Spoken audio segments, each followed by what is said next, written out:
रूसी intelligence unit से जुड़ा हवाना सिंड्रोम क्या है? हवाना सिंड्रोम जिसने दुनिया भर में अमेरिकी राजनयिकों और जासूसों को प्रभावित किया है। नमस्कार, स्वागत है आपका भारत व्यू पॉइंट चैनल में। आज की वीडियो में हम जानेंगे कि इस जांच में क्या पाया गया। सबसे पहले हवाना सिंड्रोम की रिपोर्ट कहां की गई, इसके लक्षण क्या हैं और क्या भारत में इसके किसी मामले की रिपोर्ट की गई है। तो चलिए वीडियो को शुरू करते हैं।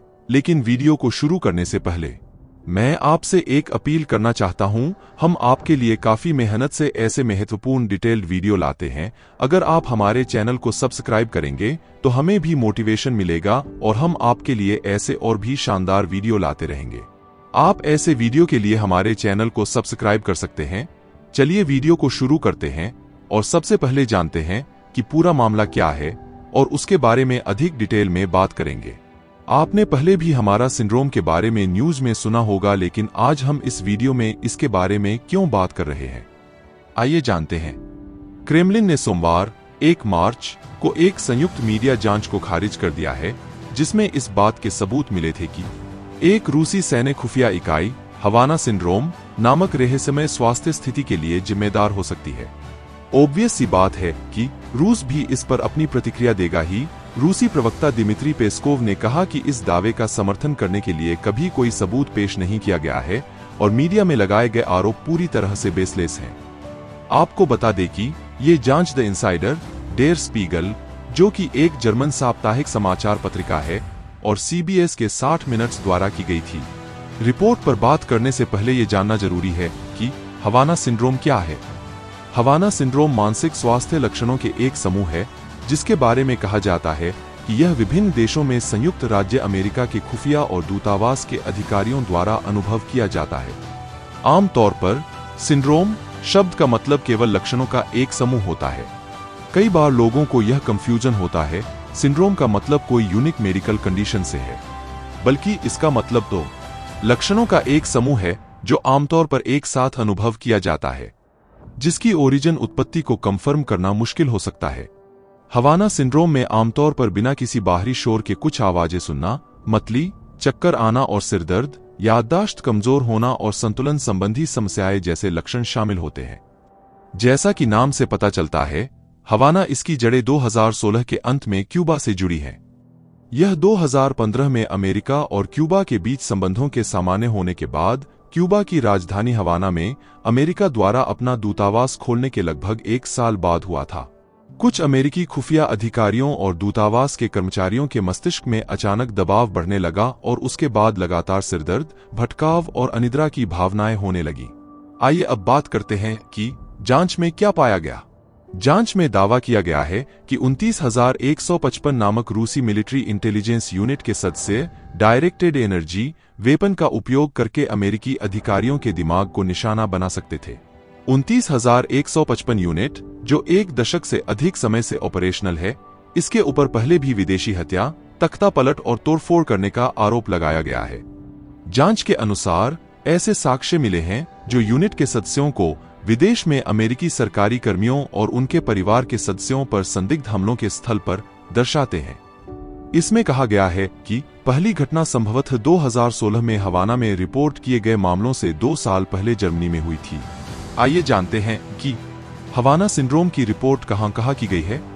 क्यूबा की घटना के बाद से विभिन्न देशों में तैनात अमेरिकी खुफिया और विदेशी मामलों के अधिकारियों ने सिंड्रोम के लक्षणों की सूचना दी है। 2018 की शुरुआत में चीन में अमेरिकी राजनयिकों द्वारा इसी तरह के आरोप लगाए जाने लगे। इस तरह की पहली रिपोर्ट अप्रैल 2018 में ग्वांगझो वाणिज्य दूतावास में आई थी। एक अमेरिकी कर्मचारी ने बताया कि उसे 2017 के आखिर से ही लक्षण महसूस हो रहे थे। इससे पहले सितंबर 2017 में उज्बेकिस्तान के ताशकंद में अमेरिकी दूतावास में United states agency for international development के एक कर्मचारी ने इस घटना की सूचना दी थी। हद तो तब हो गई जब 2019 और 2020 में अमेरिका के भीतर से ऐसी घटनाओं की सूचना मिली है, खासकर वाशिंगटन DC में। व्हाइट हाउस से सटे लॉन द एलिप्स में भी एक घटना की सूचना मिली थी। अमेरिकी मीडिया रिपोर्टों के अनुसार पिछले कुछ वर्षों में इसके अधिकारियों ने रूस के Moscow, Poland, Georgia, Taiwan, Colombia, Kyrgyzstan, Uzbekistan और ऑस्ट्रिया सहित दुनिया भर में 130 से अधिक ऐसे अनुभवों की सूचना दी है।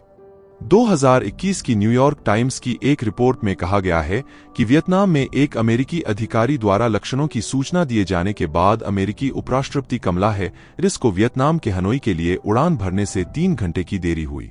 भारत में भी इस तरह का पहला मामला उसी वर्ष रिपोर्ट किया गया था, जब CIA निदेशक विलियम बर्न्स के साथ नई दिल्ली की यात्रा कर रहे एक अमेरिकी खुफिया अधिकारी ने हवाना सिंड्रोम के लक्षणों की सूचना दी थी। सवाल उठता है कि हवाना सिंड्रोम के कारण क्या हैं? इसके बारे में अभी कोई सियोरिटी नहीं है, लेकिन हवाना की घटना के बाद संदेह था कि यह सिंड्रोम एक ध्वनि हमला था जिसे क्यूबा द्वारा अंजाम दिया गया था, क्योंकि क्यूबा एक ऐसा देश जो 5 दशकों से अधिक समय से अमेरिका के प्रति शत्रुतापूर्ण रिश्ता रहा है। हालांकि अमेरिका में वैज्ञानिकों द्वारा आगे के अध्ययन और पीड़ितों की चिकित्सा जांच से पता चला कि हो सकता है वे उच्च शक्ति वाले माइक्रोवेव के संपर्क में आ गए हों, जिसने उनकी तंत्रिका तंत्र को क्षतिग्रस्त या बाधित किया। ऐसा कहा जाता है कि हाई पावर्ड माइक्रोवेव्स मस्तिष्क के अंदर दबाव बनाया, जिससे ध्वनि सुनाई देने का एहसास हुआ। उच्च शक्ति वाले माइक्रोवेव के अधिक संपर्क में आने से न केवल शरीर की संतुलन की भावना बाधित होती है, बल्कि स्मृति पर भी असर पड़ता है और मस्तिष्क को स्थायी क्षति भी पहुंचती है। मोबाइल फोन से भी कम स्तर के माइक्रोवेव उत्सर्जित होते हैं, लेकिन उन्हें टारगेटेड नहीं किया जाता है। यह भी संदेह जाहिर किया गया था कि उच्च शक्ति वाले माइक्रोवेव की किरणें एक विशेष गैजेट के माध्यम से भेजी गई थीं, जिसे अमेरिकियों ने तब माइक्रोवेव हथियार कहा था। मैं आपको बता देना चाहता हूं कि शीत युद्ध के बाद से ही काउंटर इंटेलिजेंस रणनीति के रूप में माइक्रोवेव का उपयोग किया जाता रहा है। रूस और अमेरिका दोनों ने इसे हथियार बनाने का प्रयास किया है।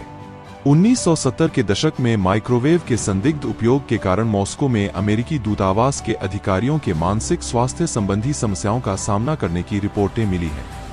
आइए जानते हैं भारत में हवाना सिंड्रोम के बारे में क्या स्थिति है। अभी तक भारत में सिर्फ 2021 में हवाना सिंड्रोम की एकमात्र घटना की रिपोर्ट की गई घटना थी। इंडियन सिक्योरिटी एस्टेब्लिशमेंट के सोर्सेस ने 2021 में कहा कि उन्हें किसी भारतीय एजेंसी के पास ऐसी क्षमता वाले किसी हथियार के होने की जानकारी नहीं थी। अगर कोई था भी, तो यह संभावना नहीं थी कि सरकार इंटेलिजेंस वर्क की सेंसिटिव नेचर को देखते हुए ऐसी काउंटर जासूसी टेक्नोलॉजी हासिल करने की बात स्वीकार करेगी, क्योंकि यह सब बातें बेहद कॉन्फिडेंशियल होती हैं, जिसकी जानकारी पब्लिक डोमेन में ना के बराबर ही उपलब्ध होती है, और ऐसी स्थिति में कुछ भी कहना मुश्किल होता है कि चीजें हैं या नहीं। फिलहाल आज के लिए वीडियो में इतना ही। मिलते हैं अगले वीडियो में। ऐसे ही इंसाइटफुल नॉलेज के लिए हमारे चैनल से जुड़िए, और अगर आपको हमारा यह वीडियो अच्छा लगा तो वीडियो को लाइक करिए। अगर कोई सुझाव हो तो हमें कमेंट में बताएं। साथ ही चैनल को सब्सक्राइब करना मत भूलिएगा। मिलते हैं अगले वीडियो में। जय हिंद।